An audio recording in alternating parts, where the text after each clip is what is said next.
Ignition sequence start. 6, 5, 4, 3, 2,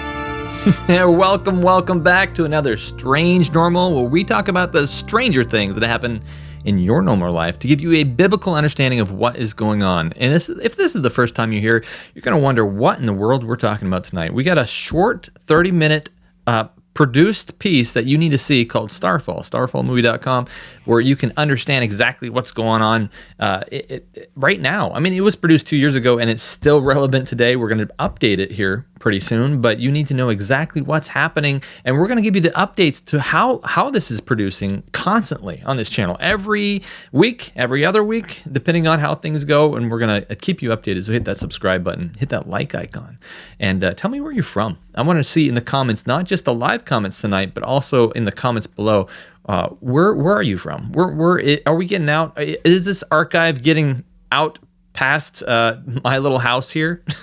Are we actually hearing other people? And the more interaction I get from you, the more I think, hey, you know what, this is actually making a difference.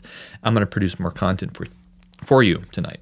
Before we get into the content, though, I want to introduce our guest tonight, more like our co-host, Matthew. How are you? I'm doing very well, Bradley. Thank you for introducing me on here to the show. Yeah. Yeah. Are you ready for this? This is going to be something tonight, because we have an interesting few clips to go over, straight from mostly Joe Rogan's broadcast that he does, and he reaches so many people, and so many take advice from this guy who I don't know what credentials he provides to give out advice, but he had Pasulka. Diane Pasulka, I forget her first name. Yeah. Diane Pasulka. And she was on the program, and she has a religious background, and she's talking all about how she knows exactly what these things are, and she has some insider information about what's happening here. She's involved with NASA.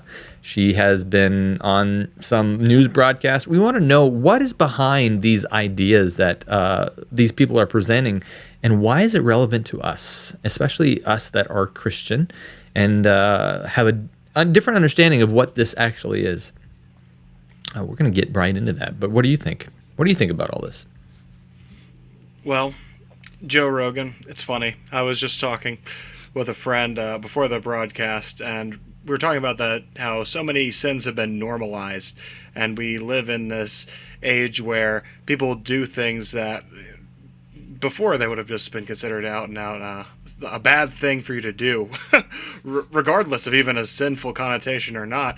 And I brought up Joe Rogan just talking about his normalization of doing mind-altering drugs. I mean, guy's always on his program. He's smoking weed. He's talking about DMT trips, talking about mushrooms, how we were once apes who went on a really good mushroom trip, and that suddenly gave us consciousness, and really a ridiculous thing. He's peddled the idea that Jesus was a mushroom too. Just ridiculous. But it's funny that I'll be getting my dose of Joe Rogan here. Well, he's definitely someone that a lot of people listen to, and I think it's because everywhere I go I hear, well, you know, Joe Rogan's podcast, he said this, and I'm thinking, why? What credentials does he have to tell you advice on what's going on? I mean, it's significant that he said it, but he's not like Mr. I know it all, and he just gives advice about what he thinks according to his life. He hits a sweet spot, you know. That's what it is. I think he asks enough questions, and he has enough people that are considered interesting on, and he's inquisitive enough, and he's confident in some of his own assertions. He has opinions, and he believes the things he says. I think that 100%. So all in all, I think it just kind of comes off as a unique show that maybe introduces people to ideas that normally they wouldn't think of, and it probably gives people in the workplace too something to talk about. Hey, did you catch the latest Joe Rogan episode? Oh yeah, he had so and so on. He was talking about this. Wasn't that crazy? It's kind of akin to catching an episode of whatever TV show at this point. He's that popular. Yeah, that's how it all starts. So we're going to get into this because I found this particular episode very fascinating, especially with a theology, someone that has her doctorate in theology, and she's saying that she has some insider information about all this strange UAP stuff that's happening in the news lately. And we're going to find out exactly what it is. We're also going to go over what she says. She's had connections with NASA, and they have donation sites. I mentioned in the past that NASA thinks that a lot of people say that these things are crashed. And they have hit the ground, and there's pieces of them, and there's biologics. You heard David Grutch say that in the news broadcast. But the majority of what I'm hearing, there's some of that, but the majority of it says that these things are donations, and it has heavily tied to this idea of Prometheus. Are you familiar with this concept? The myth of Prometheus, right? Or yes, yeah. I am very familiar. I think we touched on it a little bit before.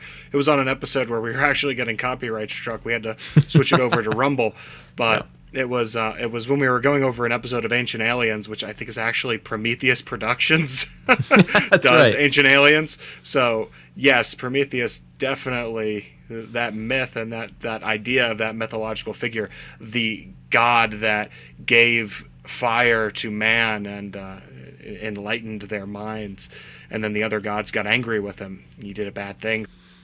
Right. Yeah, exactly. And you're cutting out, so I was going to pull in for you. But it's interesting that they are saying that that this is like a Prometheus type thing, because Prometheus is in the lore, in the mythology, is said to, like you said, give gifts, give things, give fire. But they do that with strings attached. You do this, I'll do that. I do this, you do that. And it's like they almost reverence them as a god. And so what they're saying is that NASA has donation sites where they know to go get and collect things after certain things happen. And there are certain rituals. This is amazing to me. This is amazing stuff, because it's almost as if I don't want to even talk about this because it's too weird. It's too strange, but that's what this channel is all about. This is a safe place where we can talk about that and try to figure out exactly what is going on here and extrapolate upon this whole concept, because I believe that reality is much stranger than what we think it is right now. And that's what this channel is all about. We're going to figure this out, and we're going to pull into it. But first, let's introduce Diana. I want to see why she has relevance and what gives her credibility in this. Let's just see what she has to say. You ready? I'm ready. All right, here we go.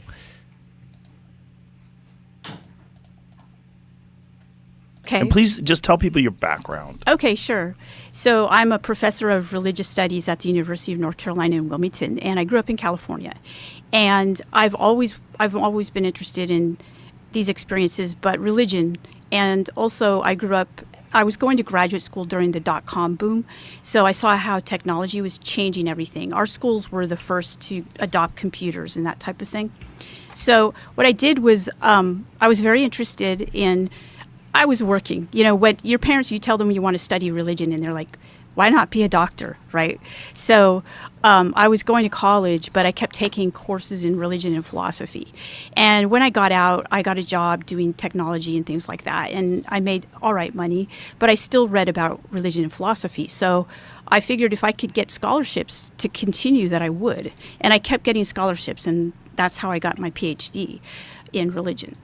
In religious studies, by the way, we're not ministers or anything like that. We don't advocate for any religious tradition. We study them. And since most people in the world are religious in some way, it's a good thing to know.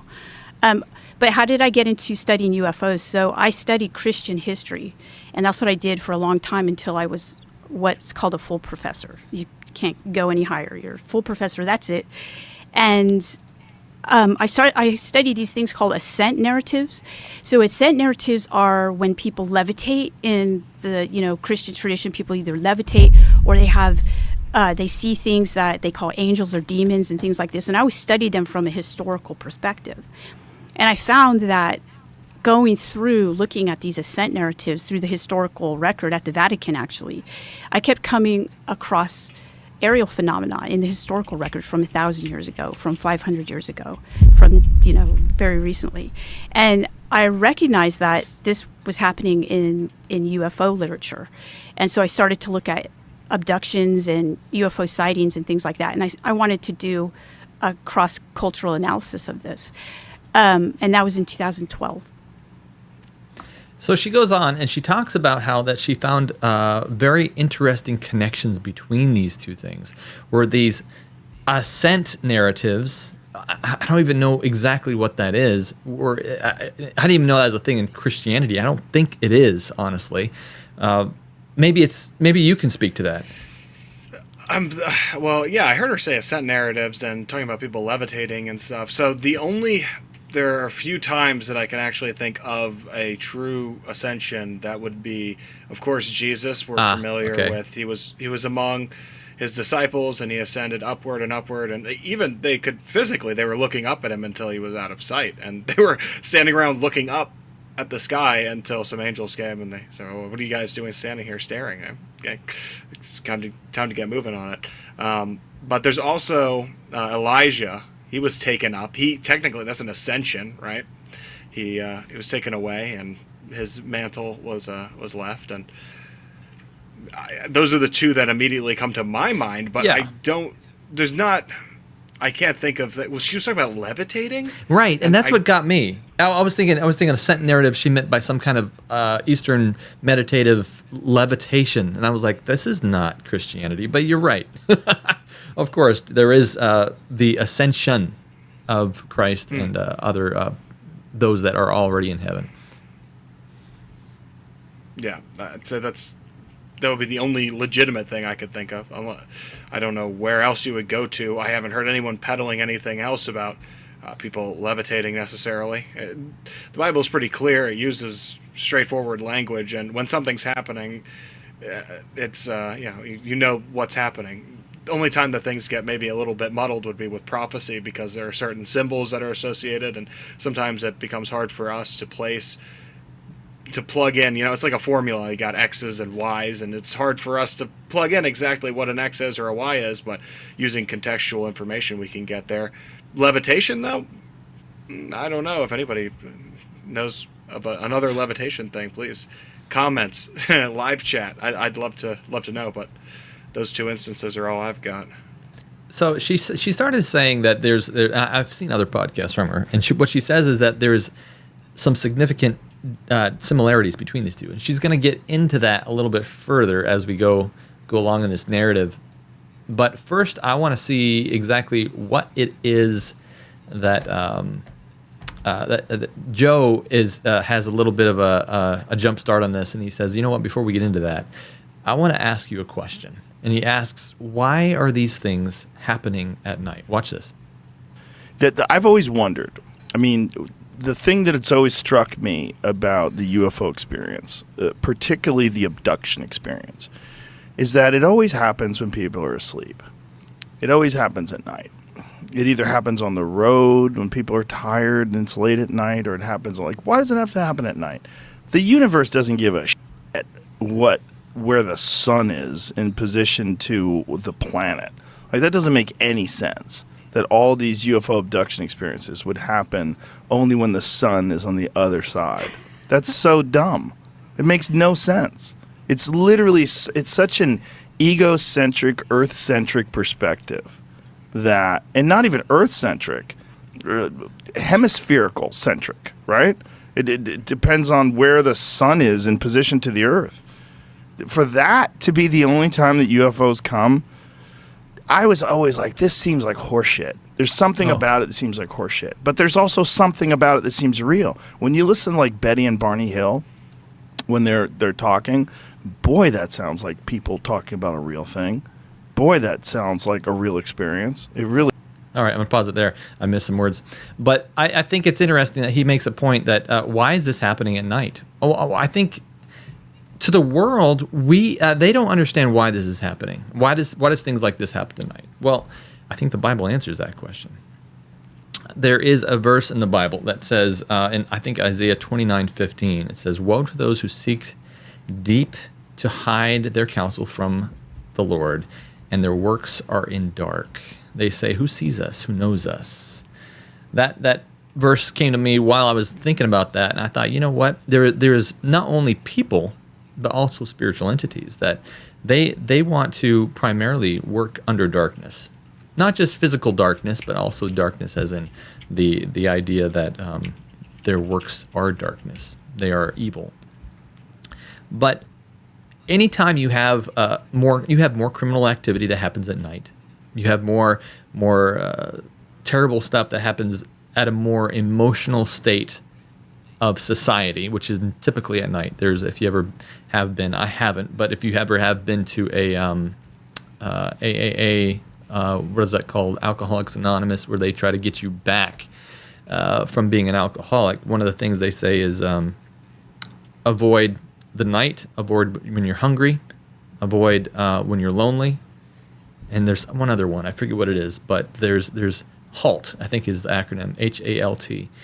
And these times, a lot of them happen at night. And so this is when Satan knows he can get you the best. He has you are the most vulnerable.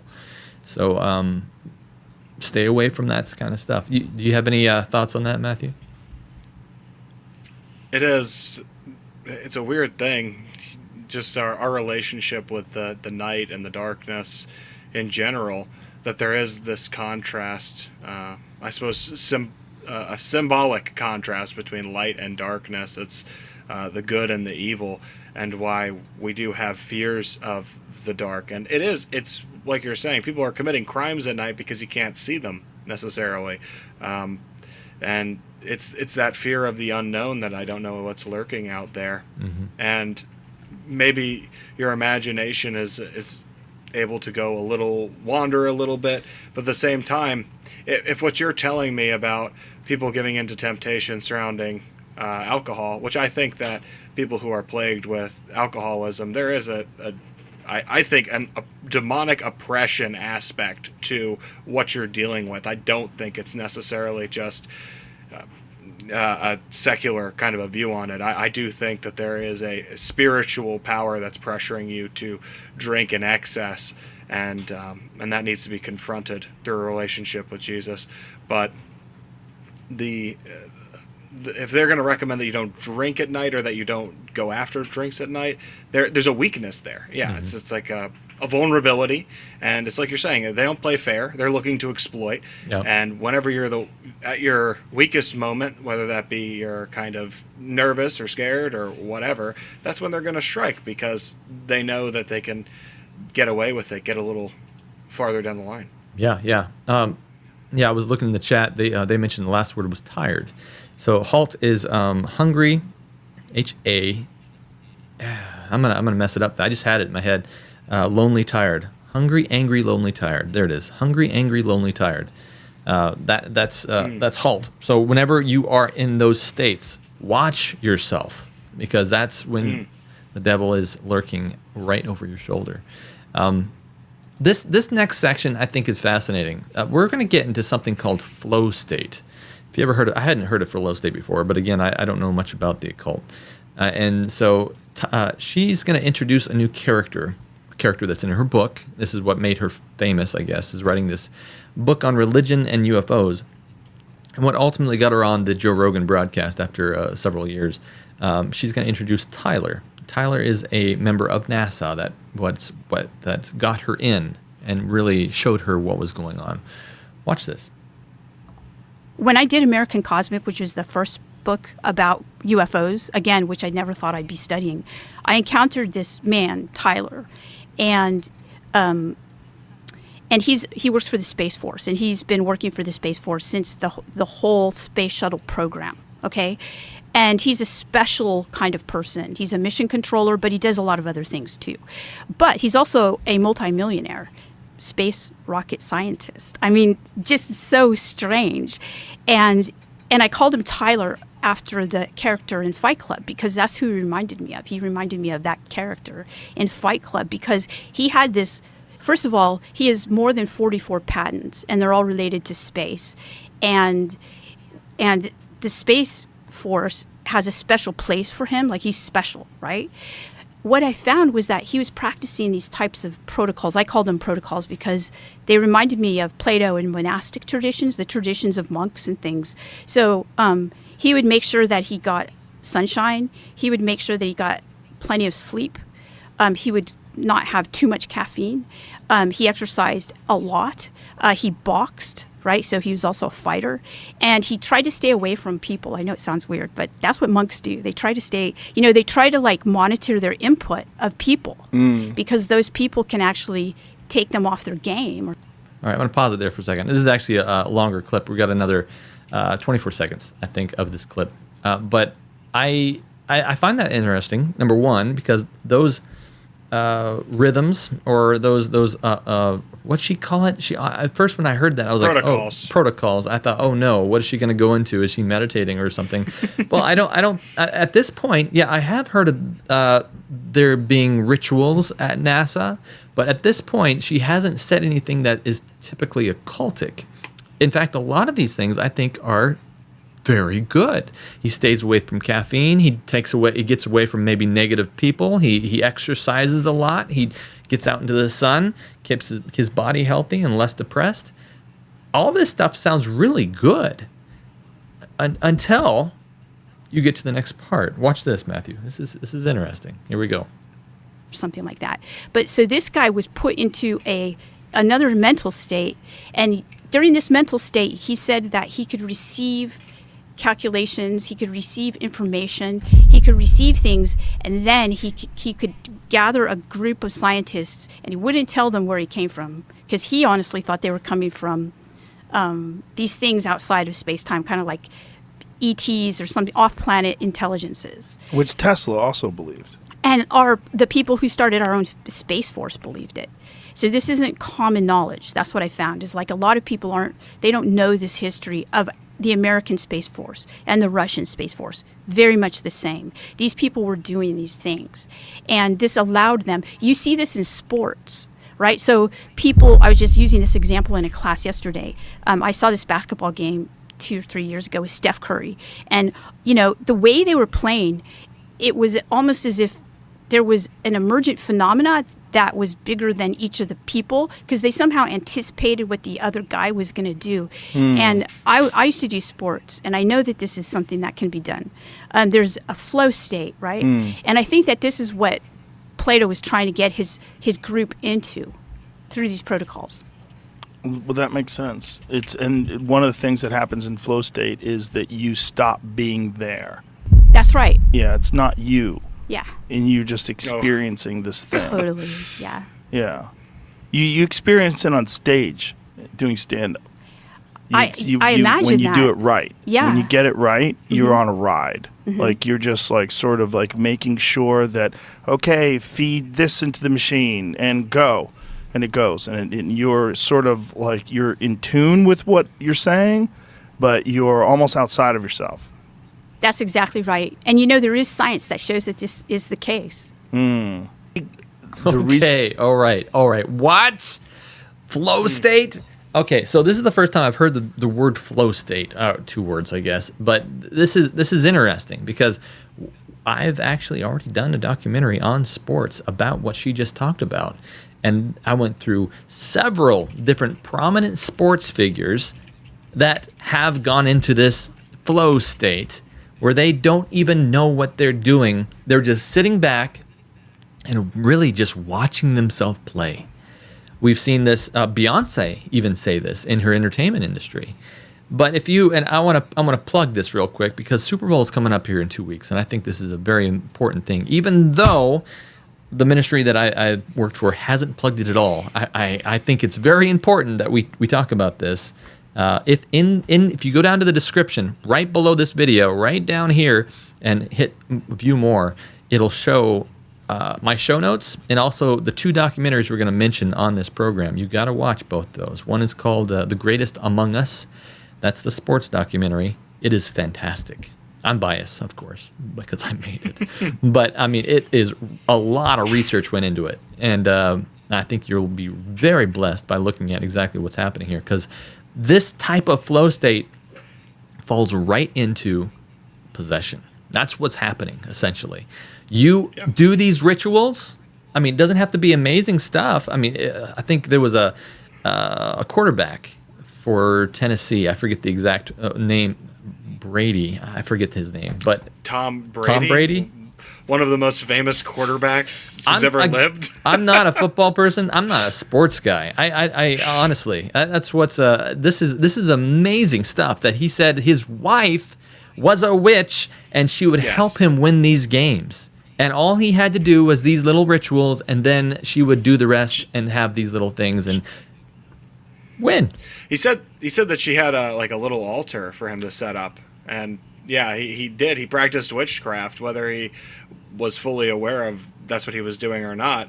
But yeah, his wife advised him and even could say, "Oh, this is a good year for you. This is not a good year for you." And according to him, she was right every time. I think amazing. It's a sad thing because I think they're currently going through a pretty nasty divorce too. So that's kind of the end of it, as well as this sad state that he's in.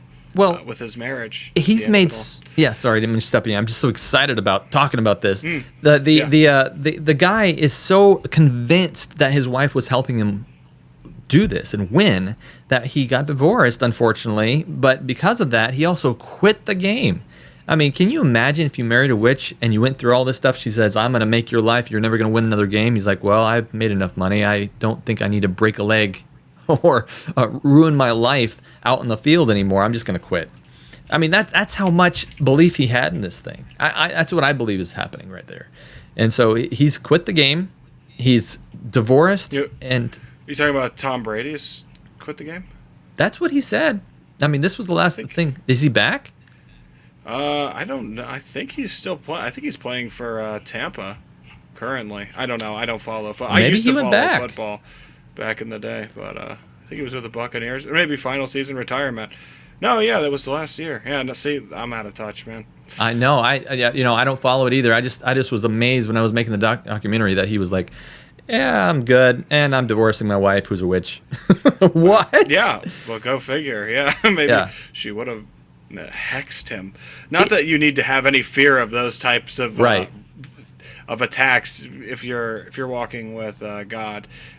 It's not going to come near you. But if you're going to give it credence, you think that it has the power and you're walking alone, then you're free game. It's Satan's a roaring lion seeking whom he may devour. So unless you have a very powerful being there right alongside you to ward that lion off, you're pretty much just mincemeat. Yeah, that's how it works. And the way he devours isn't always how you think. Most people think of that as he's gonna rip you apart and make it harmful. He could devour you by just heaping on the dark desires of your heart. Mm-hmm. That's how he can do it. He can spoil you rotten with sin, and that's the way that he'll get you in the end. It's very very crafty being we're dealing with. On the topic of some sports people and having weird things to say, Kobe Bryant, and this was about 6 years ago. Kobe, the one that died? Yeah, he died in the helicopter accident. But he had done this little segment with ESPN where he was talking about his muse cage and how he was using like dark energy and dark emotions to make his game go better. And it was like a little Muppet that was with him. And the name of the Muppet was Little Mamba. It was a little snake Muppet. And it was really weird. I might, you know what, Thursday's Fireside, we'll take a glance at that. We'll do a follow-up because sports athletes in particular talk about this type of a thing where they do get acted upon, and more than being acted upon even, it's get furious, get mean, get angry. Mm-hmm. You know, haven't you heard coaches say that? Yeah. Like, get in there and kill them, destroy them. It's like, okay, this is not, are we playing a game anymore, or do you want me to bring a knife on the field, coach? Yeah, I know. We're getting a little crazy with it. But while I was doing yeah. this documentary, The Greatest Among Us, I went down to a little league game just to see if I was, what's going on down here. I want to get some footage. Ended up not getting any footage, but I was walking home. I thought, well, that was nice. And a little boy was crying. He was walking towards me, and his father was standing right beside him, walking with him. And his father, I will remember this for the rest of my life. His father walked by me, talking to him, saying, "You next time that happens, you punch him in the nose." I was like, Wow. "The boy's 5 years old," and he was getting advice from his father. Oh my goodness, what gets into parents in these games? It gets in your own head sometimes. Well, yeah, with the competition aspect. So I played a little lacrosse. And I remember one guy, he did a really dirty check on me, and he didn't get called for it or anything. So when it came time and everyone was like high-fiving each other, I saw the guy down the line. I punched him as hard as I could in the stomach. Because I was nasty because I was just so angry at that guy for doing that to me. And it's like, what good did that do? It was just it was a shameful situation because it's like now on me. Oh, you're this bad guy, but I shouldn't have retaliated like that. And if you're ever I don't know, if you're playing these types of games, it's a weird a line because I feel like it can be crossed very easily by sinful beings, where we go from having fun to I'm going to have fun at your expense, and that's the downside to it. But anyway. Yeah, no, I totally get it. That's exactly what happens. And I just want to acknowledge, even though my light's apparently not working here, a super chat real quick. Joyce, thank you so much for your super chat. That's how we continue. I'm going to figure out during this next video why this thing's not working. It should be working. But I want to push it again. We give multiple examples of this kind of stuff in that documentary, The Greatest Among Us. And that's... it's a link. You can go down. It's right there in the show notes, in the little summary of the video, and little text below. You got to click on it. You got to watch it, especially before these 2 weeks. Send it to someone you know that is that it does believe in Christianity and that is just obsessed with sports. They'll get a kick out of it for sure. It's very well thought out and well produced. So check it out. Something else, Matthew, that is also going on that also gets into flow states is music. And this is something else that they mentioned, Jimi Hendrix. You know that the name that name? Oh, of course. Of course I know the name of Jimi Hendrix. Wait. Let's not get into it yet. We'll talk about it afterward. Watch what they say here. This is interesting. Doubt. And the wildest thing with people, what I always want to tell people about Hendrix and a lot of the particularly impactful people from the 1960s is that you have to understand how different the 60s were from the 50s. Like, the difference between 2014 and 2024 is nil. There's very little difference other than the ubiquitous technology, AI, things that are much more powerful than they ever were before, the impact of social media. But there was an impact of social media even 10 years ago, right? There's something about the 60s that were very different than the 50s, and I connect it to psychedelic use because all of those people were doing psychedelics, all of them, all those transcendent people, all the Beatles. When the Beatles, from their early days to the psychedelic days, it was like a completely different band, like completely different style of music. Yes, Yeah. that's right. Yeah. Completely different impact. There was something about it. What had happened in the 1960s was a stunning revolution in culture. Yes. And it's hard for us to understand it because we weren't teenagers when that was happening. Mm-hmm. I wasn't even born when Hendrix was in his prime, or I was just, a baby.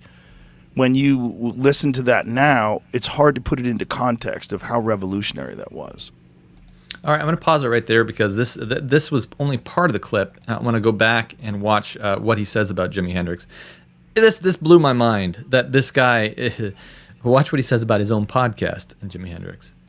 The reason why this podcast is called the Joe Rogan Experience is because I think Jimi Hendrix is a religious figure. He is. He absolutely is. The guy died at 27, which when I was 27, I was a fucking moron. I had never done anything good.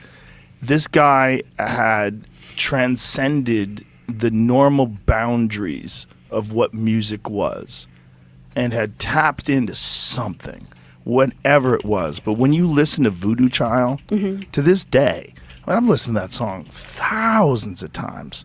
But like if I'm on my way to go do something cool and I listen to that song like loud in my car, it's just like he tapped into something that was just out of this realm, inaccessible to the average person that plays a guitar, inaccessible to the average artist.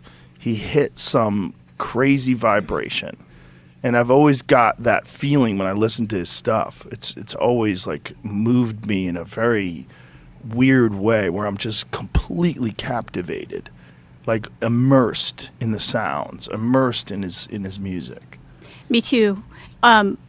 So he knew that he was doing that. So he, as you know, I'm sure you know this, but he had a guitar when he was 5. And he was so good at it. He was immediately like he streamed sacred information through his music, and he knew he did. He called it his electric church. His electric church. So this is Jimi Hendrix, and they're going to tie this back to the UFO experience. Whoa, you're popping off. What do you want to say about this? It's funny because it's just what I had talked about at the beginning. He's making drug use so attractive. See how he's saying these pioneers, they took psychedelics and they were able to do things that they were never able to do. He's not outright saying, hey, if you're listening to my show, go out and do psychedelics, but that's the message that you take away. If you're a musician, I don't care if you're young or old, and you're trying to break through, you want a new sound, and you're listening to the Joe Rogan Experience, this is going to inspire you to seek it out and get there, because it's like, I want to have the breakthrough. I want to be an influential figure. I want to be talked about the way that they're talking about Jimi Hendrix. Jimi Hendrix in particular, he's right about him being tapped in. It's just they use this language that's so lacy and so frilly, and it makes it seem, like I was saying, attractive. It is not attractive, because what he's talking about, Jimi Hendrix was demonically possessed. He had terrible demonic influence on him. I actually pulled up a quote here. This is from one of his former girlfriends. Her name was Fane Pridgeon, and she said, talking about Jimmy, he used to always talk about some devil. Something was in him, and he didn't have any control over it. He didn't know what made him act the way he acted, and what made him say the things he said, and songs and different things like that just come out of him. It seems like to me he was so tormented and so torn apart, and he really was obsessed with something really evil. So that's coming from a former girlfriend, and I want to plug the channel, the Good Fight Ministries. They have a short, if you seek it out, on Jimi Hendrix, specifically from their documentary Sold Their Soul for Rock and Roll, which is very well sourced and well researched. Jimmy is it was really a sad situation. I mean, look at the way he died. 27 years old, choking on his own vomit after overdosing on drugs, and not a soul in the world that could care enough to be there and check up on you and make sure that you're going to be okay. I mean, that's how you go out of this world, and people are just fawning over him, calling him a religious figure. This is not a man to be worshipped. This is not a man to be venerated. It's a man to be pitied. It's a warning. It's an example of the type of life you do not want to live, because look where it ends up. Jimi Hendrix, I think, was notoriously a depressed person too. Just when he was out of the limelight, very torn apart, and that's what these demonic entities will do to you. It reminds me of hearing about Brian Wilson from the Beach Boys, how he was really inspired with all this different music, and he said at a certain point it was like he was shut up in there and he couldn't get any hits out. He couldn't do any music the way he was doing it before, and it was like these voices in his head saying, you're nothing, you're washed up, you'll never get a number one again, you're done. And I know firsthand, as disturbing as it is, I know firsthand what it's like to have those thoughts transmitted into your head, it is very scary, very depressing, and it's like it says, you're being taken on a ride. You don't want to think the thoughts they are forcing you to think, but they love human misery. They hate us so much, being made in the image of God and knowing that we could have redemption through Jesus Christ. And for them, they've drawn the line, they've picked a side, they're in full rebellion against God. They absolutely hate you. It doesn't matter who you are. If you think they're going to set me up with billions of dollars, platinum records, and I'm going to live the Jimi Hendrix lifestyle, you are going down a very dark road. And it ends in death. Yeah. It ends in death and misery, and that is not what God intends for you. Right. I've also heard it said that, and I can't prove this anyway, but this is, I guess, hearsay. They seem to attach to different individuals, and then that individual they don't detach from once, because they have to kill them, basically. You want to be done? Be done. I mean, look at how these awesome people died. Awesome, I'm using my quotes, finger quotes, like Robin Williams. Terrible death. I mean, here's another one. The King of Pop. What was his name? Michael Jackson. Michael Jackson. Now, I can't prove this, but I'm pretty sure what's happened with Michael Jackson, and from what I've read, what I've extrapolated, is that Michael Jackson, from the interviews I've heard, got a lot of his inspiration from dreams. A lot of inspiration from dreams. And so he was looking for the next big thing. And the realm that gave him these dreams wasn't going to give it to him. He was done, washed up, old. He was talking crazy on stage. And so what did they do? Well, they stopped talking to him. Well, he asked his doctor, who he had beside him, to give him more sleeping drugs. Give me more. I need to sleep longer. And now his doctor's, in prison? Because he gave him an overdose, basically, on sleeping drugs. Mm-hmm. He wanted dreams. That's what he wanted. He wanted to make sure that he had the next big thing, because that's where he got his inspiration from. And that's how he got it. It's a better way to go, I think, than these other guys, but you didn't have to. So I think that's fascinating. We're totally off. We're off topic on a rabbit trail, but it's an interesting topic. Unless you have another thing to say, I'm gonna drill on here. No, I want to see how they're gonna tie this into the UFO stuff, UAP stuff. How does this connect? That's what I want to know. Yeah. So the way, I'm not sure how I put that in, but I thought it was a fascinating topic. But basically, they're saying this flow state is the same state as this UFO state that you get into. How you pick, it makes you go into this state as if you're feeling. I do have this clip somewhere. We're going to go over it, but you have this experience as if you've been here before, as if you know these beings. He's going to say that towards the end. He's going to say that DMT, that flow state in sports, and that UFO experience is all the same experience. And in an element, he's right. I just wish you could see the full picture. Anyways, moving on. I want to move into NASA crash sites. This was amazing, because if she really does have these connections, this makes a lot of sense if we're talking about the whole Prometheus lore here. So let me drill on to here, and hopefully this is the right clip. Watch this. Doc, where I'm being, people are asking me to meet, people from these programs and from the Space Force. And I'm actually not meeting with them because I'm waiting. I'm kind of thinking, I've got to think this through. It wasn't until about 2014 that I actually start to meet the people, like the affiliated people. And they show me some things, and they asked me to go to this crash retrieval site in New Mexico. No, this is a recent crash? No, it's okay. So this crash is part of a series of crashes that happened in the 1940s. So the Roswell. It wasn't Roswell, actually. It was one of the crash sites that's near. It's in New Mexico, but it's not Roswell. So there was more than one crash in New Mexico. Yeah, I think they allegedly. Allegedly, yeah. They said that there were probably 4, maybe even more. I don't know. What a bunch of shit UFOs keep I crashing. know. That's what. Well, they don't believe that they crashed. They use that term, but they don't think it's a crash. They think that it's. They personally, I'll tell you from a professor's standpoint, like their idea of this is that it's a donation. They call it the donation site. So they think that these were donated materials and they're going to get information, and they do.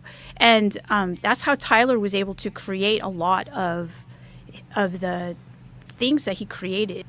So let's walk that back for a second. Who is they that she's talking about? Well, she's talking about someone named Tyler that she knows, and that was working with NASA, and he's a very prominent figure in NASA that she talks about in her book, her first book. So she's kind of pushing her book here, but she's also saying, hey, look, these guys reached out to me, and I didn't want to actually go and talk with them, but eventually I begin to become friends with this guy named Tyler, who's not his real name, from what I understand. And he is very high up there. He has specific rituals he goes through, and he is able to do some amazing things through channeling or a flow state that he gets into. And he says that these areas that they've picked up things are donation sites that have been donated to by apparently the aliens. I mean, if all this is what we understand to be true, as if there is definitely a spiritual phenomenon going here, just like Roger Murnau states. Roger Murnau states that there, at the end of time, there will be spirits, demon spirits, declaring that there is, they are inhabitants of other world coming to Earth to explain of an impending disaster unless something proper is done to avoid it. And there will be agreements and connections with these spiritual beings. If this is already happening on a small scale, where there are agreements like a Prometheus agreement, as we've heard in that lore, this would fall in line with one of those donations from Prometheus. That's what I think is happening here. I can't prove it, but I think that's going to come out here probably very soon. Anyway, Certainly. What do you think? I think that we've been given a lot of different technology, and if we haven't been directly given it, I think it can be inspired in man. I was thinking about the internet. Ironically, here we are using the internet to get this message out, a very good thing, but at the same time, this is there. Some of the most nasty stuff exists on the internet, and it's right at your fingertips. And I was talking about it, the younger generation, with somebody earlier, and just how sorry I am for them. Just the amount of things that you even hear that 11-year-olds are looking at, it's absolutely disgusting. I can remember being 11, and I wouldn't want to have any of those things in front of my eyes.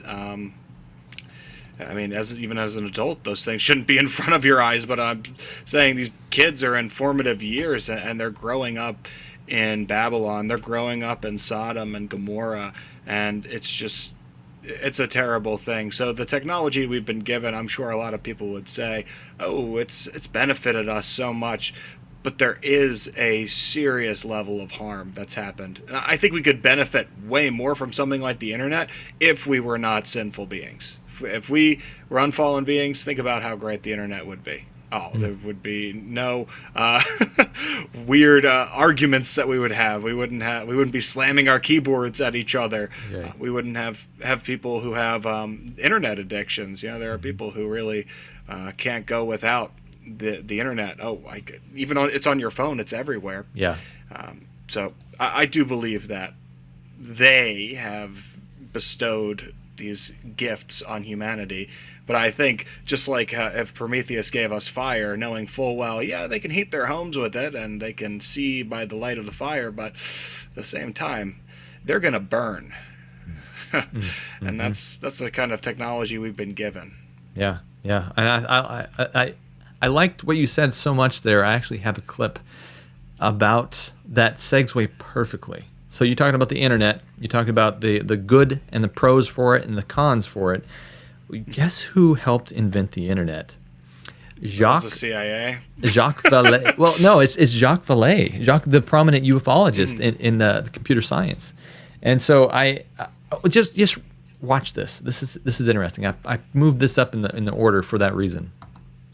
Do you, when they talk about inventions that emerged post Roswell, that's one of the points of speculation, is that we have back-engineered something and that this led to the creation of fiber optics and a lot of other technologies that seemed to emerge after that time.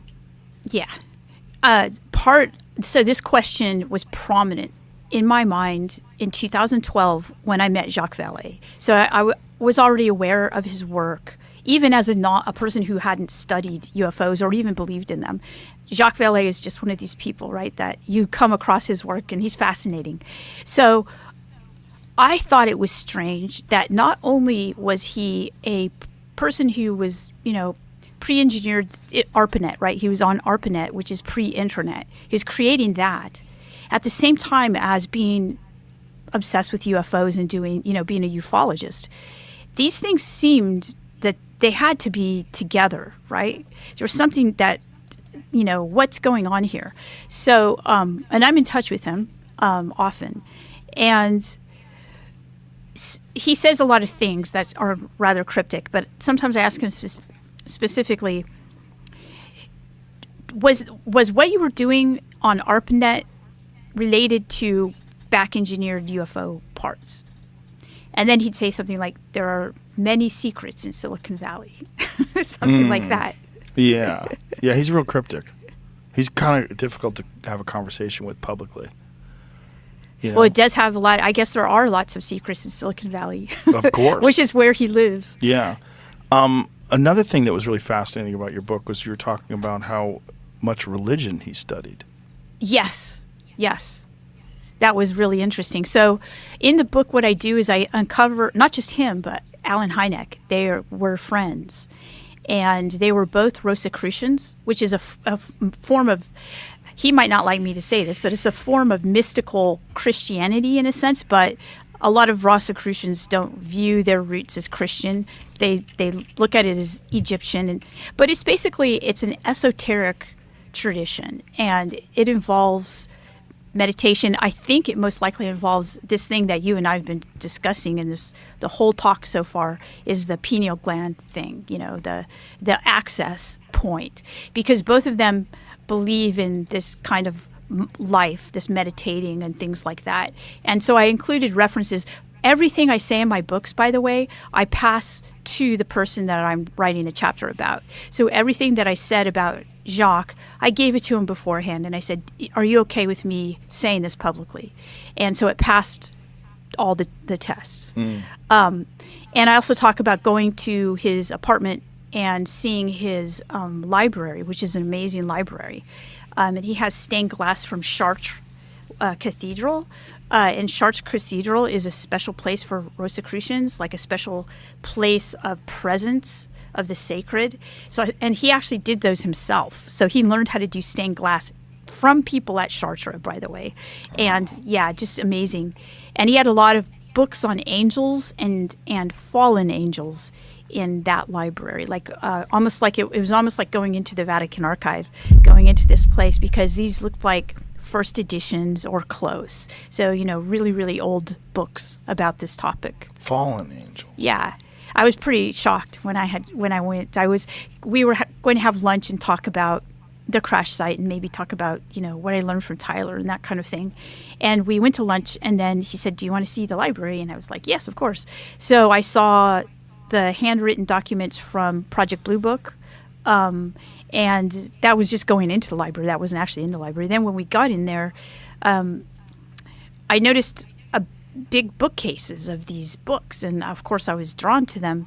And he said, he picked out one and he opened it and it was about angels. And he said, this is a book about angels. And I could see that. And I was looking at it. I was like, wow. And then I looked at the other bookshelf, and that bookshelf was just as impressive. And then it was about fallen angels. He said, oh, this one's about fallen angels. And then he made a joke. And he said, you can't have one without the other. And I thought that was really interesting. That does seem to align with what we're talking about, with like the struggle of good and evil. It does. That's what he said too, and I was actually shocked at that point. I was like, "Wow!" So just I'm a professor of religion, so I'm like, I'm right about my intuition was somehow confirmed. And by the way, I think this should be. I'm not sure if this is totally true, but I believe he was the inspiration for the French character in Close Encounters of the Third Kind. I think so. Yeah. Which makes sense. Absolutely. That's Because him. Hynek's in there, and then Yeah. there's him. Yeah. Yeah. Yeah. It's wild stuff. I have to tell you a little. Okay, so I'm going to pause it there. Okay, so what we heard was we know that Jacques Vallée invented ARPANET. He was the pre-internet stage where you connect computers together, and she asked him, did any of this technology come from donations, basically? And he says, well, there's many secrets in Silicon Valley. Boy. Wow. Great answer.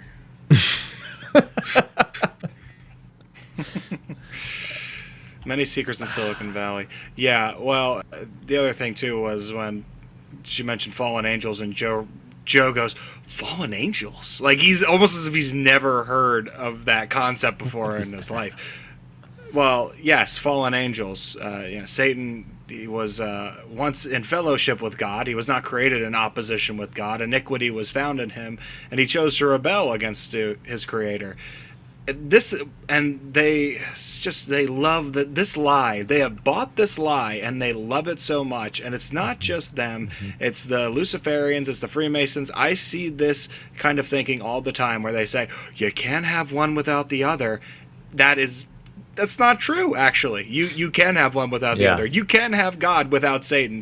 There's nothing about Satan that is somehow generating God, and God is being sustained by evil, and like in order to have good we have to have evil. No, the way that I look at it is, it's okay, let's go with it. Light and darkness, right? The light and the shadow. If you are standing outside of the source of light, you will then cast a shadow, correct? Well, what if we do what Jesus invites us to do and have total fellowship with God, so we are in the light, and we are no longer casting a shadow because we are in that source of light. And God has said, I'm going to remove all that is outside of this light source, and nothing will be there but a permeation of light. You have this weird yin-yang philosophy, and God does not need evil. It's simple as that. And if you don't believe me, just check out the final chapters of Revelation, where there is no more evil, in a new heaven and a new earth, and there's no more suffering and no more pain. I guess it's a tough reality for some people to grasp, because it does. It's permeated. Evil has permeated so many avenues in our lives, but there is going to come a time where there's no longer any evil in our lives. There is no longer any darkness. There's no longer any fallen angels. There are just holy angels of God. That's something really to keep in mind. And to hear this stuff about Jacques Vallée and his Rosicrucianism and stuff like that, I'm surprised that hasn't come out sooner. Do you know more details about what that is? It's the first time I've heard about it from this. Rosicrucianists are, they're essentially Gnostic. They have Gnostic leanings, and so anything that Jacques Vallée is now saying, just think of it this way: he's acknowledged that this is a demonic thing or whatever. They're going to paint those two sides of the picture. They're going to put good for evil and evil for good. So when Satan comes around, he is going to portray himself as the force of good in the world, and then God and his holy angels are the evil ones. So I just wouldn't be surprised if when Jacques Vallée is looking out at the angel world, he's colorblind, right? He's inverting the color scheme. He's going, this is white and this is black. And yeah, it's just a shame to hear, but there are so many people who have bought this lie, and they know they can't discuss it openly. That should always be a red flag, by the way. If people can't openly discuss their beliefs, if they just say, oh, there are many secrets here in Silicon Valley. Oh, that's not sinister at all. Guess what? Your secrets aren't that secret, because they're all known to God. God sees everything you're doing. Nothing is kept hidden. I don't care how deep you go underground, how dark you make your little ritual rooms, and how well you cover your tracks. God knows every single thing that you've done, and you are going to be made to answer for it. Wow. Everyone. In Silicon Valley and across the world, across all ages.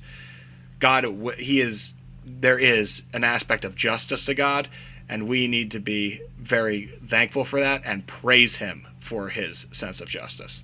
100%. 100%. And I want to take a step back, because I skipped over the few clips here to kind of follow what you were saying. And I want to take a step back. She follows Tyler to this site, to this donation site. Now I want to show you exactly what was there and what she says about it in regards to the entertainment industry. This is fascinating. I'm going to see if I can play it and play the right clip here. I have to tell you a little bit about how we came about this. Now, remember, this is the first book that I wrote about this. So I've written 2 books about it. And I wasn't a believer. So when I went there, I even wasn't a believer. I was like, I think they're trying to give me misinfo or, Right. Something's going on. Right. Maybe they really believe this. Well, they both really believed this. I know that for sure. So we're there, and we had to wear blindfolds in order to go, me and Gary. So Tyler's taking us. We drive to a certain place. He says, put the blindfolds on. We had to leave our cell phones. We couldn't take any technology with us. And so we go out. It takes about an hour to get out to the site.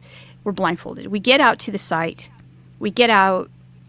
We were wearing, like, I guess there's rattlesnakes out there. And so we have to wear certain boots and, things like that. So we get out.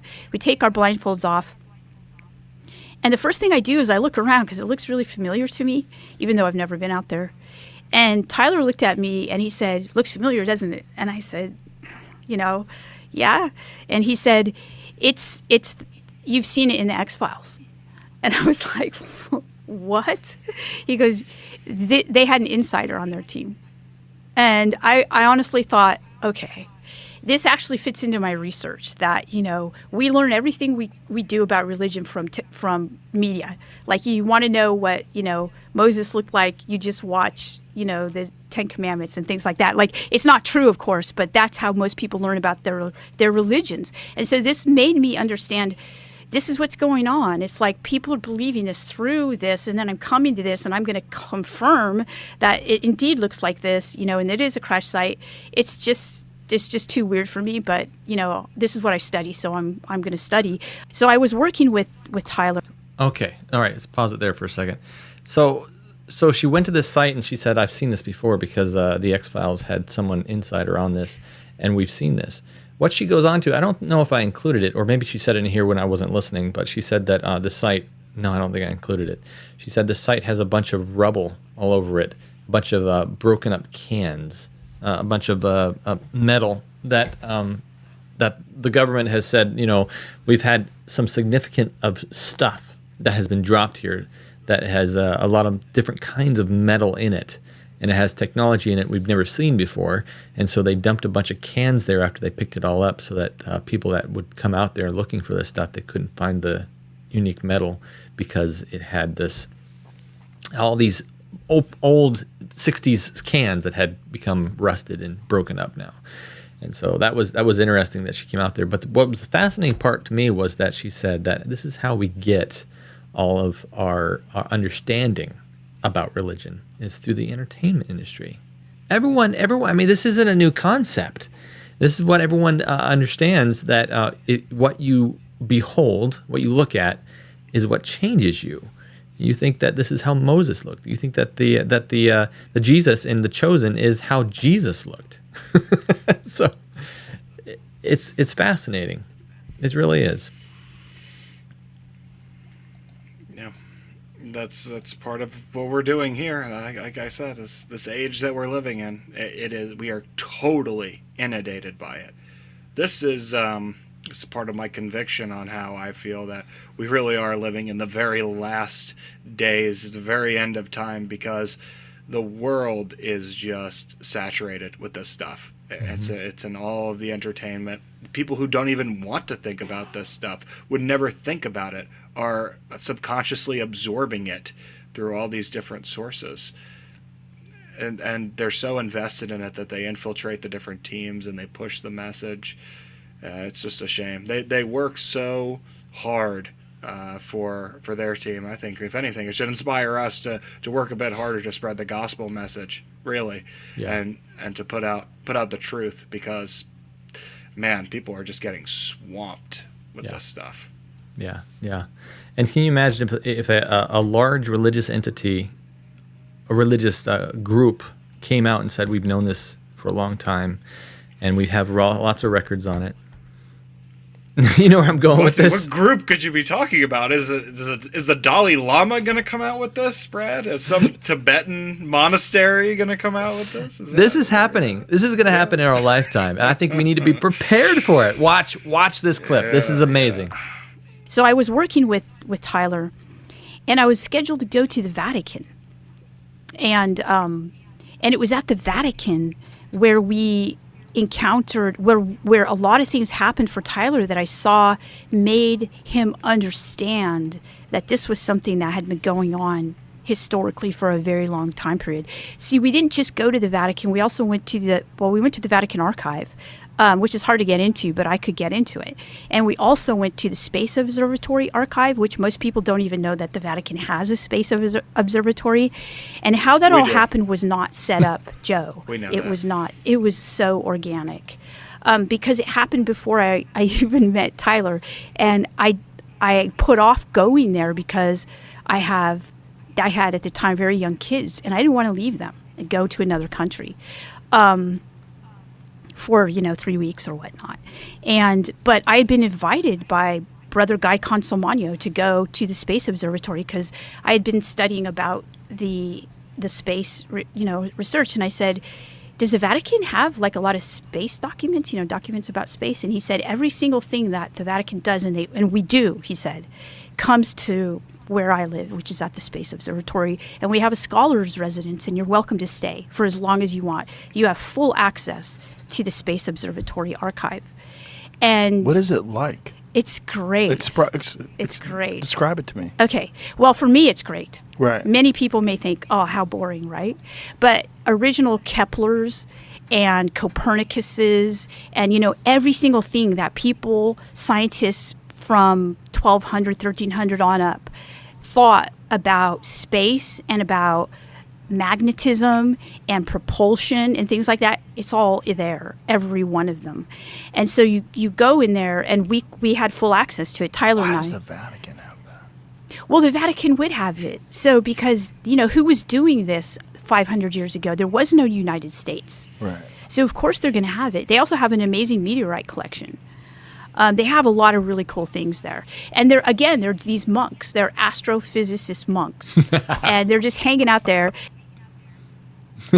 So you got these astrophysicist monks hanging out there. I just picture this. I'm sure they don't wear the full garb, but they are dedicated. That's what I'm saying. They are dedicated to researching astrophysicist monks to the cause of understanding this through a religious understanding. And if this all of a sudden broke one day, just came upon the world with a sudden fierceness, and all of a sudden we were like, yeah, we know what this is. Not us, but there is a big group of people that came out and said, we understand this, and we're here to help you understand this better. We have books on this from history. Let us come to you. Wouldn't that be something? It would. Oh, it would just be something, all right. I think that this is how it's been laid out. Because if you're a being, so we just got to take ourselves out of humanity for a moment and think of this as a fallen angel. You are living for centuries and centuries, thousands of years, and the big guy says, hey, I think I figured this out, how to do this deception. We were coming down as gods before, but let's kind of recontextualize this. I got a plan. It's going to take many hundreds of years, but eventually we'll show up and we will say that we're aliens from another planet. Okay, boss, what can I do? Well, we're going to get to work is what we're going to do, because we need 500 years worth of documentation and collected meteorites, all that junk. We need it to be stored up so that when we come, the people that we are deceiving feel that there is an overwhelming amount of evidence that we are who we say we are. We have to create our own credentials and give it to these people, give it to someone that they trust very much. I believe Satan does trust the Vatican very much to keep his secrets and to keep his documents and all those things safe for him when he does finally arrive. But that's what this is. This is it's a grand deception, Right. and it's made by these beings who can just survive generations and generations of humanity. So to them, it's so weird. It's like they've been sitting at the table the whole time. If this is like a poker game or something, it's like they've been sitting there playing their chips the whole time, but all of humanity's been sitting down, getting up, sitting down, getting up. All of those players have changed to the point where you're going to take a seat at the table with them and look around, and it's like, I don't even know what's the state of the game here. Like, what's going on? You're coming in on something, but they have this intelligence, and it's all set up so to the point where it's just like, yeah, go ahead. Play a game with us. Grab your cards. Let's play a hand. And you're going to lose because they are rigging it. That's what I'm saying. It is a rigged game that you are walking into. And all these people who consider themselves ufologists, and Pasulka here going and getting her little residency stay and looking at this information, that is her taking a seat at this rigged table. And, partially one of the best ways to win is simply not to play their game and say, thus saith the Lord. Yeah. I don't care about 500 years worth of documentation from the Vatican. I have the Bible right here, and it tells me that this is what's coming upon the world. Folks, if you like this program and you think it's relevant, you think it's important that we get this information out, we ask that you help us out as well. Join us on patreon.com/strangenormal. And we talk about this. Man, there's so much we talk about. I wish I got more into this, but Diana had so much to talk about tonight. We only got through just one section. We're not even done yet. We got several more video clips to go through, and we're actually going to talk about the how this relates to Bible. We're going to talk about how Joe Rogan is specifically saying they're literally angels and demons. The Catholic experience at the Vatican, and Francis died from this. I'm not sure which Francis. Obviously not the one that's alive right now. Francis of Assisi. Probably. That's his namesake. Oh, okay. His real name isn't. It's like something Bergoglio is his actual name. Yeah. They change it when they become a pope. Yeah. And so all this stuff we talk about in the Discord, and you're going to want to be a part of that because there's more to this than meets the eye. And we're going to do this. We do this podcast bi-monthly, sometimes all month. I mean, right now we've been doing it every week. We might change that up where we do more produced content that is shorter and more juiced, I guess you could say. That's going to be coming up here pretty soon. So if you want and you think this is important stuff, join us on Patreon, patreon.com/strangenormal, and you can join our private group where we talk about this in something called the Discord, and we'll see you there. Matt, you were talking about how this all relates to DMT, drugs, and similar UFO experiences. This is that next clip. Watch what he says here. This blew my mind. Oh, boy. Well, I'd already had a lot of experiences with DMT. Right. So I already knew. No. I knew there's a realm accessible to anybody that gets in contact with that stuff that is beyond imagination. It is more real than reality. And when you go there, you've been there before. The most bizarre feeling about it is this terrifying fear while it's happening, and then incredible peace when you get in there, and a recognition like, oh, I know this place. I've been here. I'm here all the time. I know these things. I know these beings. These beings are, they're truth. They're something from somewhere else, somewhere that's probably around us all the time, that's influencing us all the time. I know a lot of people have had very negative experiences, like horrific experiences of demons and negative encounters. I've had none. I've had no negative experiences like that. My experiences are all in these very enlightened, bizarre creatures that contact you. And they seem to know like what's wrong with me, like right away. And they seem to like also work on you. Like there's this bizarre feeling like they're like, let me get in there and fix your wires. Well, that of course sounds like the abduction experience yes. too. Very, very, very similar to the abduction experience. I think they're all connected. I really do. So when did he do this interview with her? This was recent, like in the last last few days. Wow. Now I try to pick everything on this program. I try to get it from the week that it happened. So that's why when these shows happen, if we haven't had a show for like 2 weeks, this is the last 2 weeks of what has happened. If it's been a long time ago, I don't show it because I want to keep everyone up to date on what is happening right now, what people are saying about this. We're on the forefront right now. Anyway, what were you saying? I don't know if he's spoken about his DMT use before that candidly, but that was the most candid I've ever heard him say it. Wow. Joe Rogan is totally deceived. He is 100% deceived just from what he is saying. The fact that they appear evil to you doesn't mean they aren't evil. And he's saying that they seem to know right away what's wrong with you. Buddy, I got news for you. They're for having bad things happen to you. They're the cause of it. Yeah. Man, it's that old analogy I have with the arson. You know, the arsonist, the guy who burns down your home and and as the solution. You know, it's ridiculous that he has these experiences and okay, so other people have had demonic experiences, and I do wonder about what that is. What makes some people see that these are plainly demonic, and what makes others? They got to have different bait for different people, sure, but So that leads us to one of the most. My bad. Didn't mean to cut you off. I'm trying to load this up here so you can see it.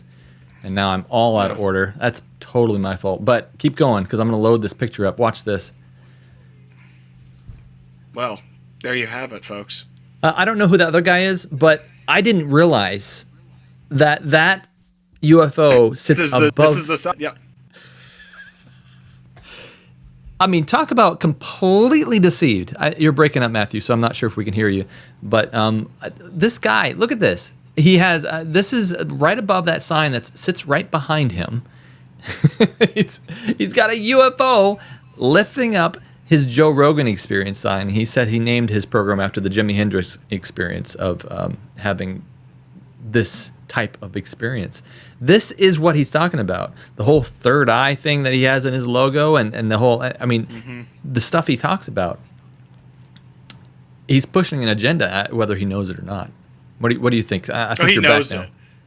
He knows it. He knows it 100%. There's no way he doesn't know it. I mean, yeah, he's got his branding and he's got his sign, and he's saying that he's receiving messages from beings straight up. Yes, he's pushing an agenda, and he's also allowing them to.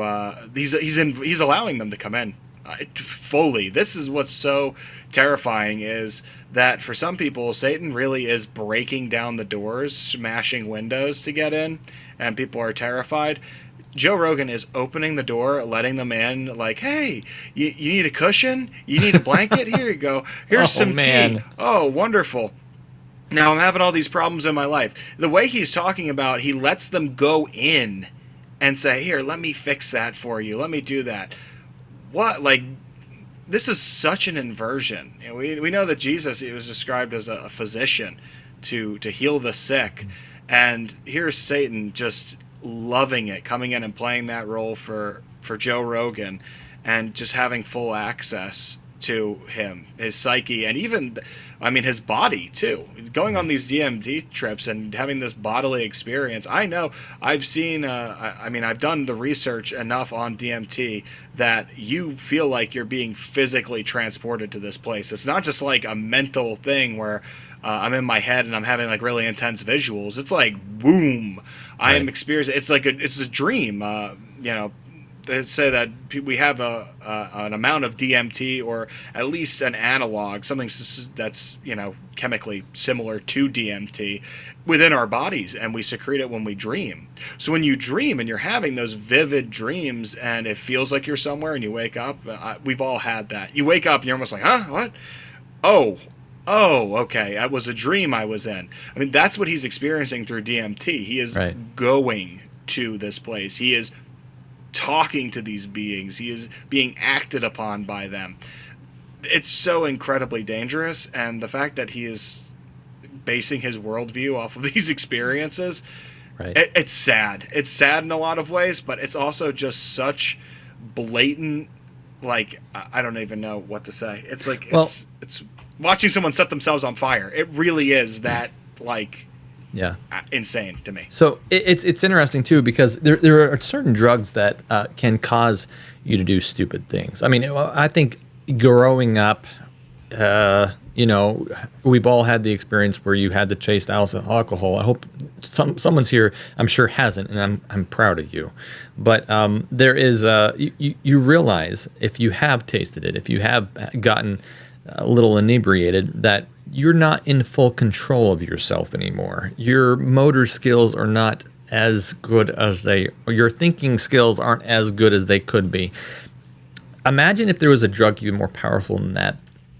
I mean, what is going on here, essentially, is that the spiritual realm has found a drug that impairs your mind so well that they know that they can come in and they can show you things. They can do things for you. They can make you move if they want to. And you can't say no. You've already said yes to the fact that you don't care what you do to your body.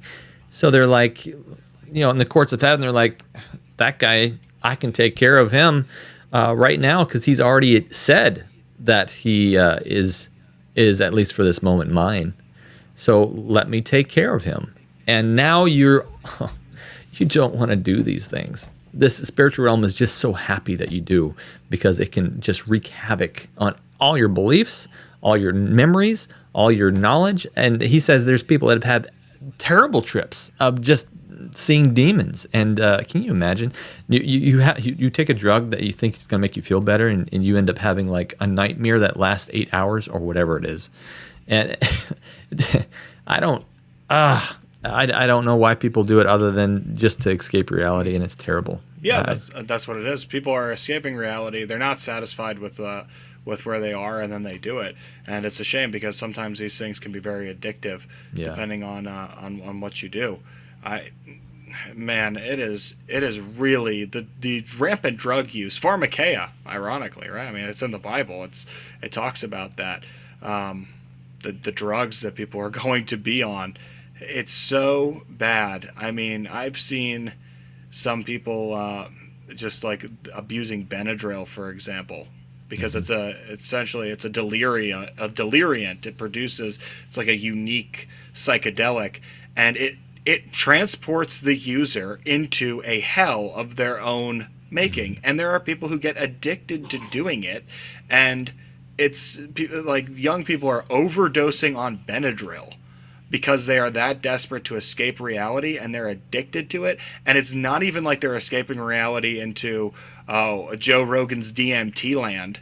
They're getting out of this reality and going to like the darkest recesses of their mind and just being preyed upon by demons until they overdose and die. It's such a depressing time we live in. It really is when it comes to drug use. The fentanyl use, all of this type of stuff. And for Joe to just kind of get on here and talk about it so lovingly, like the damage he's doing is severe. I bet.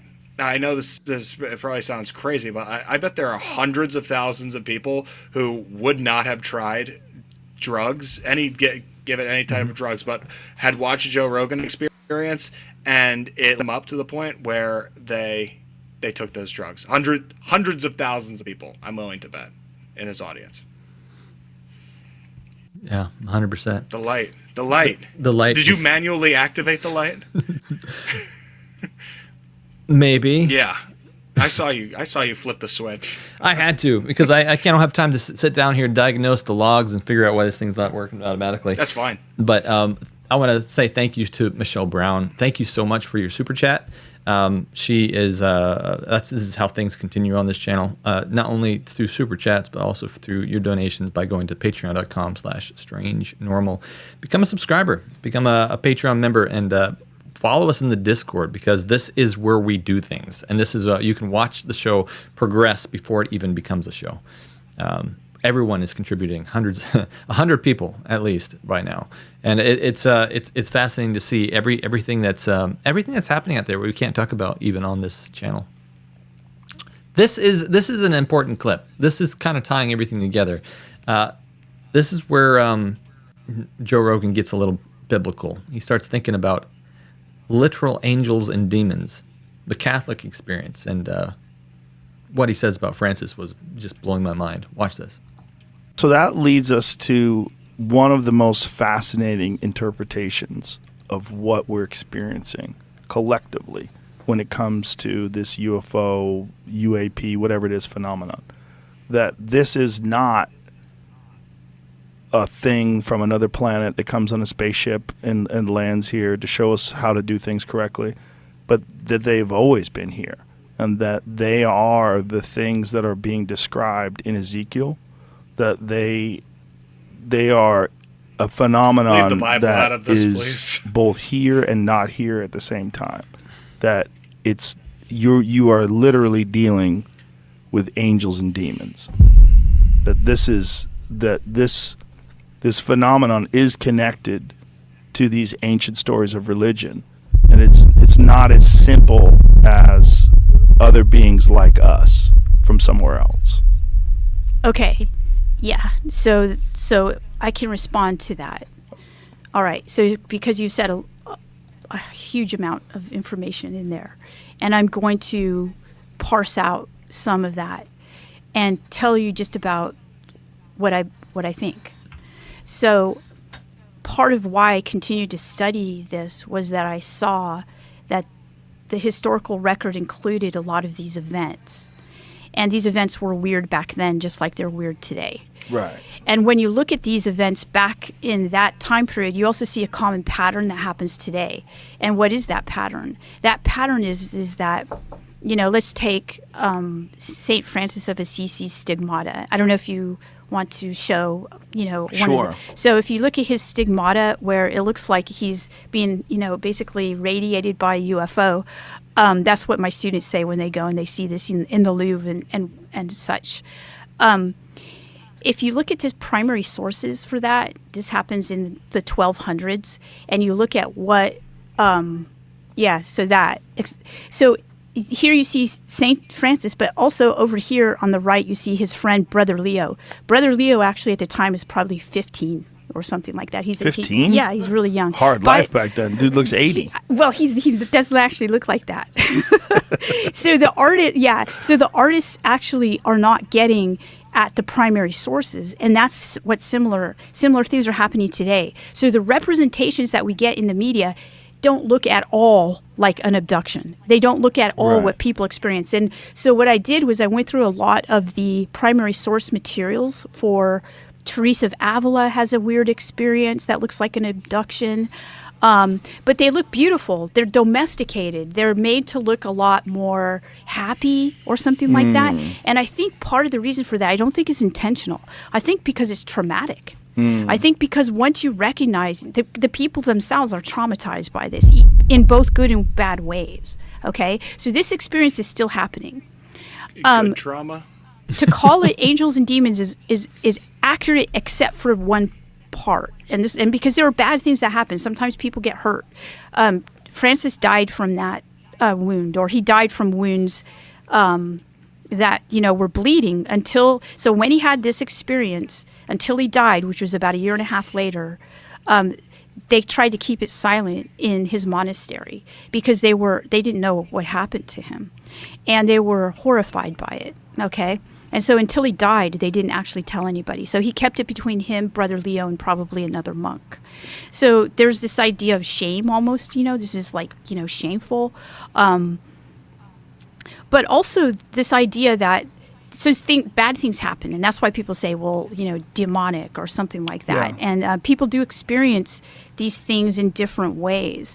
And they still do. But what should we call it? Should we then use the terminology of people from 100 years ago and call it angels and demons? I don't think we should. I think that what we have to do is we have to take case by case, look at patterns, and maybe just try to proceed with different language.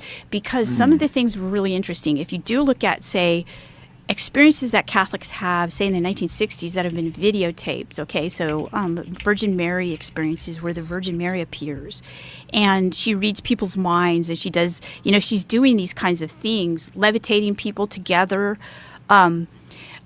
If you put physics on that case, physicists on that case. And if you take, the work of the people who are working at, I think it's the University of Washington, where they're doing MRI imaging of what people are thinking, and they're able to replicate it. So if they're looking at a Van Gogh painting, they can replicate that.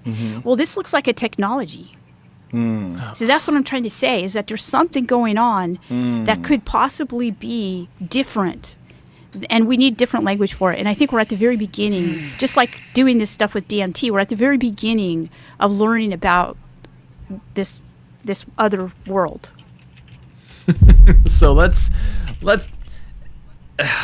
do more of it. Is that what she's implying? So we have to figure this out. Yeah. We have to do more of it so we can understand this thing, because it's causing us to be demonized. But I don't think we should call it demons, because that was an old term. So let's call it something else. Let's call it aliens, so we can explore it some more. Because if we call it demons, we can't touch it.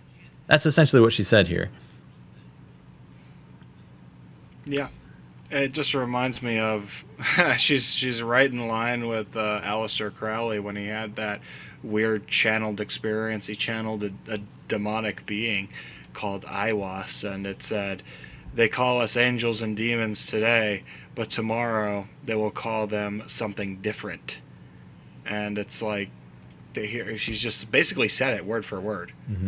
that we used to call them angels and demons, but let's relabel them, recontextualize it. This is what's going to come upon the world in a massive way. I've said this before, but be ready for a new interpretation of the Bible, a new interpretation of Scripture. They are going to claim to be the authors of the Scripture to begin with, so you really don't have any authority. You can't have this opinion because we're the ones that wrote it. And like I said, I fully anticipate to see apostles come back to life.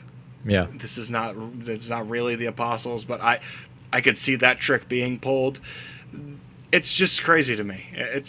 It doesn't make it any less dangerous, It's a fire, right? So, it seems to be a fire, but the connotations of that would, if I jumped into it, people would kind of think I'm crazy, and it'd be a dangerous thing to do. Let's recontextualize. It's more of a chemical reaction taking place in front of me, and let's study it. Let's reevaluate how we perceive fire, and then just burn ourselves alive. This is ridiculous. And the encouragement of the DMT thing to say, oh, we're on the cusp of it. It's just legitimizing that is such a bad thing. It's such a bad idea to be legitimizing people's DMT experiences and saying they need to do more of that, because it's like a full-on possession in some cases, an interaction that it's like an express route too. Man, it's just, they're making it really easy for Satan. I mean, he's got to be like, this is a cakewalk. It's absolutely insane where this is going, and this is just the beginning of it, because people aren't getting their news from the news. Let me tell you, I don't know if I probably told this on this channel before, but I got put on the news just recently, just in the last few weeks, because I run a real estate business, and they wanted to talk about someone that's moved from California to Tennessee, and they said, hey, you're going to be on the news, and you can talk about your real estate, and you can get some leads from it. And I was like, all right, let's talk about it. So I talked about it on the news. I was on the 10 o'clock, I was on the 8 o'clock, and it came on again the next day, and several times. And I got this many leads from it. And this is why nobody watches the news anymore. People go to Joe Rogan. People go to these podcasts to find out actually what's happening, because they don't trust the news anymore. And so the news people are getting are these popular figures like Joe Rogan. And that's the dangerous part. No, I mean, there used to be, and there is a little problem with the news where they have been biased, and that's what happened, and that's why people left. But there at least was some vetting to some of this stuff. You didn't have to just pop it, immediately. And now you just have people that come on and say, I think, I feel, this is my experience, and the experience becomes truth. That's a dangerous thing. Mm-hmm. So that's where we're heading. Unless you have something to say, I want to go into something that I forgot to talk about real quick. Well, let's journey on. This is interesting. So I asked ChatGPT because I don't know a lot about the UFO lore, and I'm not going to dig into Jacques Vallée's books to try to figure out exactly what he said about what. And so I know one AI that has read all the books, at least a summary of them, and it can at least tell me exactly what's going on here. She talked a little bit about donation sites, and I thought that was interesting because I hadn't heard that term before. And so I thought, okay, donation sites. I said, according to UFO lore, where is the UFO donation sites located? And she said, what did she say? She said a state that they're in. But this is what ChatGPT said. He said, in UFO lore, the UFO donation site, put in quotes, refers to a location at Area 51, a highly classified remote detachment of Edwards Air Force Base within the Nevada Test and Training Range in the United States. Area 51 has long been a focus of conspiracy theories and UFO folklore, with many believers suggesting that its use by the U.S. government to store, examine, and reverse engineer crashes, alien spacecraft, including materials supposedly recovered at Roswell in New Mexico in 1947. Very interesting that this is the same things that she was saying. So either she's making it up from someone else that's been saying some of this stuff from books, or she actually has legitimate sources that's telling her some stuff that's going to come out here later on. And let's watch this last clip of her talking about this area that I should have played right after the other one. Watch this. What do you think when they use the term donations? What do you think the purpose of that is? If there is an object that is purposely released into our, like I'm sure you're aware of cargo cults, Yes. right? Yeah. So with cargo cults, for people that don't know, there's been some islands during World War I and World War II where planes landed there and they left, and these people, they created these statues of these planes and they worshiped them. And they wanted them to come back. Yes. Yeah, because they got food and all kinds of wonderful things from the planes. Right. And they thought of them as deities. Right. The same way we would think of something from like somewhere this. else. Yeah. Yeah. So that in my field has been called the cargo cult, the UFO cargo cult, right? And obviously Tyler and James view these parts as donate. They called it the donation site. The donation site, the cargo cult. This is what they're calling these things, and so I think it's entirely possible. It's a theory. It's interesting, but the long and the short of it is that we don't have to believe any of this stuff, and we need to be prepared for when this stuff does come upon the world. We need to know ahead of time how to thwart this idea through Scripture, not only through Scripture, but also logic, because there's going to be people that don't believe in Scripture. And so if you haven't seen, I'm going to plug this real quick, the top 20 reasons why these UFO abductions and UAP ideas are demonic. We put together 20 reasons why in a very short video. You got to check it out. It's on this channel. Go to the video section and watch it. Send it to someone you know that at least has some faith in God, or if they don't, maybe they will at this point. I've known testimonies from people that have sent me testimonies saying, I didn't used to believe in God, but now I come to your channel and I understand this stuff now, and I realize this is absolutely real stuff, and it's increased my faith, and I want to read the Bible. And so this is something. This is how you can open that door to talk to your neighbor about spiritual things, because it's on the news right now. It's happening right now, and people are interested in what's happening. This is relevant information making your spiritual life relevant, and you're going to want to know everything there is to know about this. So hit that subscribe button. That's all I have to say for now. Any ideas, Matthew? No, I think you nailed it. Yeah, let's get the word out. Let's do a little counter initiative on these. Oh, okay. It worked this time. I didn't press it. So I'm glad. Yeah, great. Thank you. All right, let me read this real quick. We scroll up. Nancy Kennedy Thank you so much for the super chat. She says, I'm curious. I'm on hospice care because I have 4 autoimmune disorders. Oh, no. It's attacking me. I have to take pain meds. I was wondering if I'm sinning. No. The Bible talks about how you give alcohol even to a person that is on hospice care, is dying. And the whole, let me turn this light off because I can't think when it's spinning around in my eyeballs. But can you look this verse up for me, Matthew? It's talking about giving alcohol to someone that's dying. It's because you are on some medications doesn't mean that you are sinning. Sinning is absolutely a choice, and it's a choice that damages your character. These are something that is taking care of a bodily function, and in a hospital, it's very important, especially when you're dying, that you are caring for that pain because it can be terrible. And the Bible knows this. God knows this, and that's why this is put into the Bible. Did you find that? I put you on the spot, Matthew. Yeah, it was just from Proverbs 31:6, where it does give strong drink unto him that is ready to perish, and wine unto those that be of heavy hearts. Yeah, I'm so sorry, Miss Kennedy. That is terrible, and we will pray for you tonight. We're going to continue to pray for you, and I'm glad you're watching. There's lots going on right now in this world, and keep the faith because you're not sinning by taking these medicine, and we're praying for you. Yeah, absolutely.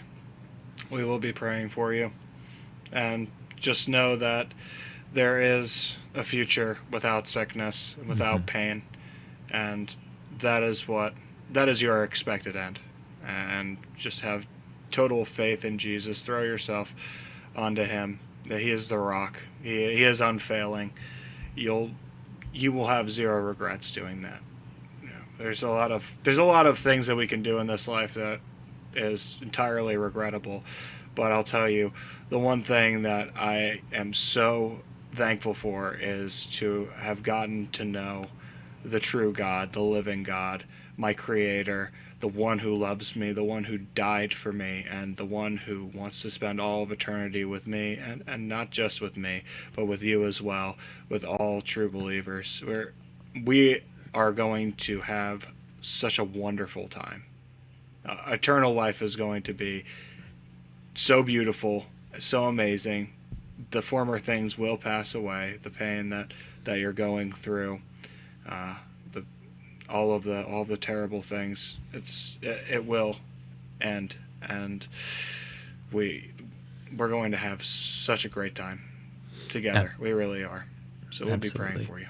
Absolutely. Yeah, and well, that really touches my heart that you are spending some of your final days with us on this channel. It is an interesting topic, and I appreciate you, Nancy. Thank you. With that, Matthew, you want to close us out with prayer? Yes, I can close out with prayer. Father in heaven, I want to offer a special prayer tonight for Miss Kennedy. Please help to alleviate her pain.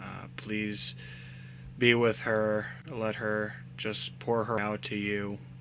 You are the one that cares for her above all else. And let her feel that care. Let her feel that love. We're going to also offer up a prayer for Joe Rogan. Some of the things that he said that I've heard tonight, they do disturb me. In some ways they ain't, but I want to pray for him. I want to see him forgiven, and I want to see him just turn on all of this and become a great, powerful voice for you. I pray for all of our viewers, all of our listeners, that you be with them and give them peace and strength and comfort them in these trying times and alleviate their burdens and let them walk easily with you. In Jesus' name, amen. Man, thank you so much, Matthew. Hang out for just a second. We'll close out the program and maybe do just a short after show after this. Folks, thank you so much for joining us tonight. This is a heavy topic, and it's very important that we are in the Word daily and we understand what's going on in these final days. And I truly believe we're in the final racket that's happening right now.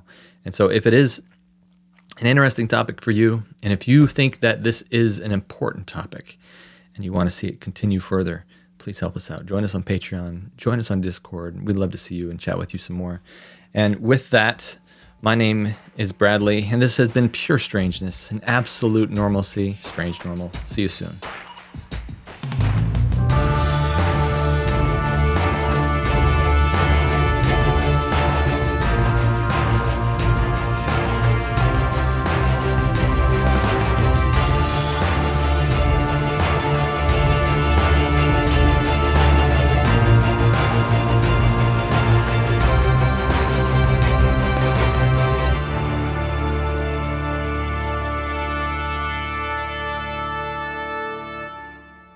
You're watching Strange Normal, where the truth is the truth.